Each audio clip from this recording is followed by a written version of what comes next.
Welcome friend. अच्छा तो जी आपने मार्केट स्ट्रक्चर भी बिल्कुल सही मैपिंग कर ली। आपने पॉइंट ऑफ इंटरेस्ट भी मैक मार्क कर लिए।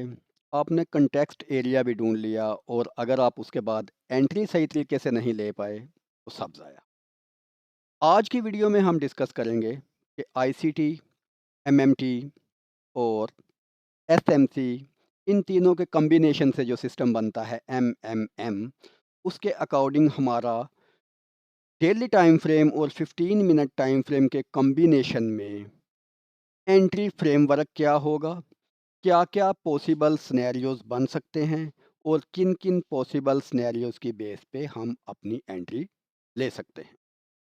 तो आज की ये वीडियो कुछ खास होने जा रही है। वंस अगेन जो हमारा पेयर है वो बीटीसी होगा या गोल्ड होगा, दोनों में से हमने एक सेलेक्ट करना है। ये हम ऑलरेडी डिसाइड किया। तो आज हम गोल्ड को देखते हैं कि गोल्ड में क्या सिनेरियो बन रहा है। तो जैसा कि आपको पता है कि कंटेक्स्ट एरिया क्या होता है, हमने कुछ वीडियोस में इसका बड़ी डिटेल से जिक्र किया हुआ है। तो कंटेक्स्ट एरिया वो एरिया होता है जहां पर हमने वन साइडेड एंट्रीज ही लेनी होती है। वो बुलिश भी हो सकता है और बियरिश भी हो सकता है। तो अभी गोल्ड के चार्ट पे डेली टाइम फ्रेम में जो हमारा कंटेक्स्ट एरिया है वो ये वाला जो एरिया है, फर्स्ट लाइन ऑफ डिफेंस से लेकर लिक्विडिटी लाइन तक, ये हमारा बुल्स कंटेक्स्ट एरिया है। बुल्स कंटेक्स्ट एरिया हमारा डिफाइन हो गया। अब ये जो बुल्स कंटेक्स्ट एरिया है, ये एरिया ये चीज़ हमको बताता है कि इस सारे एरिया के अंदर अंदर हमने सिर्फ और सिर्फ बाय की एंट्रीज ही लेनी है। और हमारा जो ट्रेडिंग का टाइम फ्रेम कॉम्बिनेशन है, हम सिर्फ दो टाइम फ्रेम यूज़ कर रहे हैं, डेली और 15 मिनट। इसके अलावा हम किसी टाइम फ्रेम को देख भी नहीं रहे। तो डेली टाइम फ्रेम में ये हमारा कंटेक्स्ट एरिया हो गया। ये डेली टाइम फ्रेम हमारा एनालाइजिंग टाइम फ्रेम है। डेली टाइम फ्रेम में ये हमारा कंटेक्स्ट एरिया हो गया। अब हम चले जाते हैं 15 मिनट टाइम फ्रेम। तो 15 मिनट टाइम फ्रेम में इस कंटेक्स्ट एरिया के बाद अब हमने यहाँ पर अपनी एंट्रीज देखना शुरू कर। पहले हम ये डिस्कस कर लें कि डेली टाइम फ्रेम में या कंटेक्स्ट एरिया की जो डेफिनेशन है उसके अकॉर्डिंग हमने यहाँ पर क्या देखना है। ट्रेंड बुलिश है। ये लास्ट ऑर्डर फ्लो लेग है। लास्ट ऑर्डर फ्लो लेग भी बुलिश की है। ये हमारा फर्स्ट लाइन ऑफ डिफेंस है। ये हमारा फर्स्ट कंटेक्स्ट एरिया है। अगर इस एरिया पे प्राइस इस फेयर वैल्यू गैप को टच करने के बाद 15 मिनट टाइम फ्रेम में अगर हमको कोई बुलिश सिग्नल देती है तो हम इस कंटेक्स्ट एरिया की वैलिडिटी पे बात करके एंटर होने की बात करें। तो यहाँ से ये डेली का लो बना, उसके बाद 15 मिनट में प्राइस हमारी ऊपर जानी शुरू हुई और 15 मिनट टाइम फ्रेम में ये इस जगह पर हमको पहला बुलिश सिग्नल मिला जिसने इस चीज़ को टेस्टिफाई किया कि yes, bulls are active again in this area.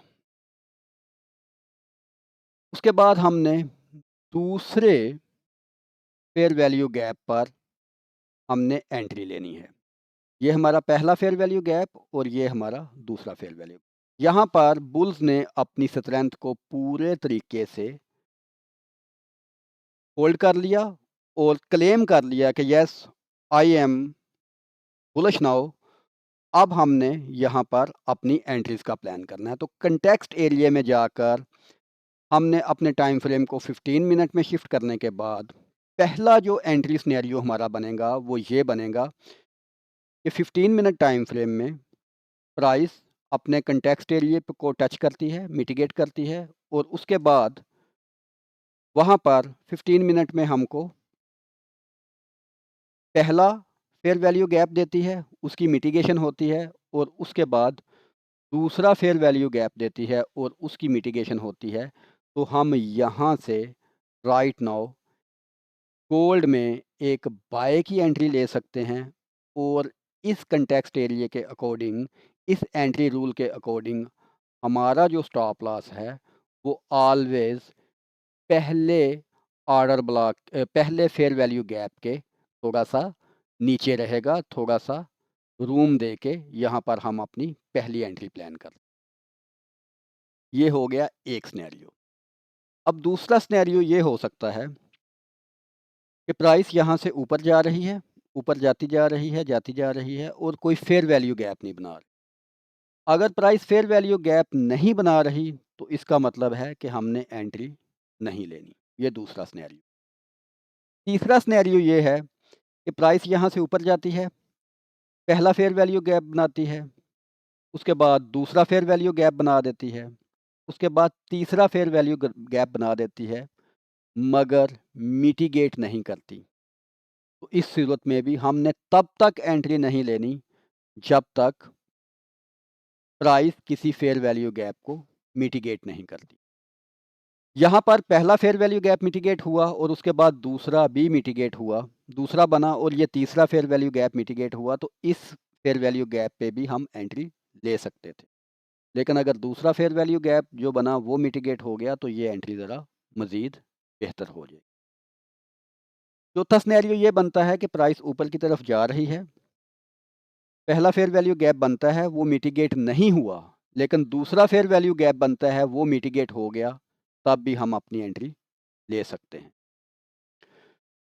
चौथा सिनेरियो ये बनता है कि पहला फेयर वैल्यू गैप अनमिटिगेटेड रहा, दूसरा फेयर वैल्यू गैप भी अनमिटिगेटेड रहा, और तीसरा फेयर वैल्यू गैप बन गया और वो मिटिगेट हुआ, तो भी हम एंट्री ले सकते हैं।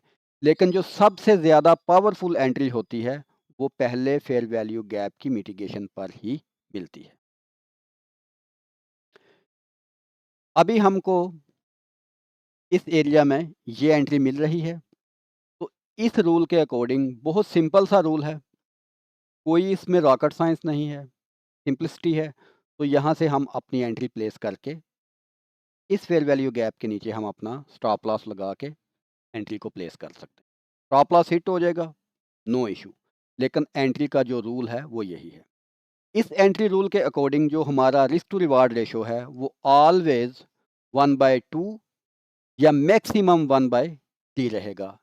इससे कम हमारा रिस्क टू रिवार्ड रेशो नहीं रहेगा।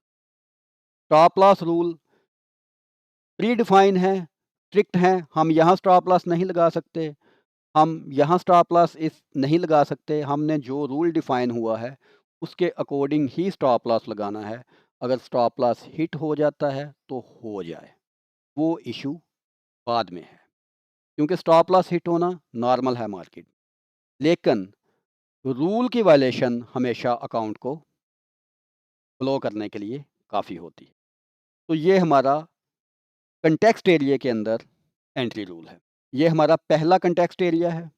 कंटेक्स्ट एरिया भी बदल जाते हैं, उनके मतलब हम डिस्कस करेंगे अपनी अगली वीडियोस में। होप सो ये सिंपल सा एंट्री मॉड्यूल आपको समझ आया होगा। मज़ीद अगर समझना चाहते हैं, देखना चाहते हैं, जुड़े रहिए, देखते रहिए। Keep watching, keep learning, keep earning. Thank you.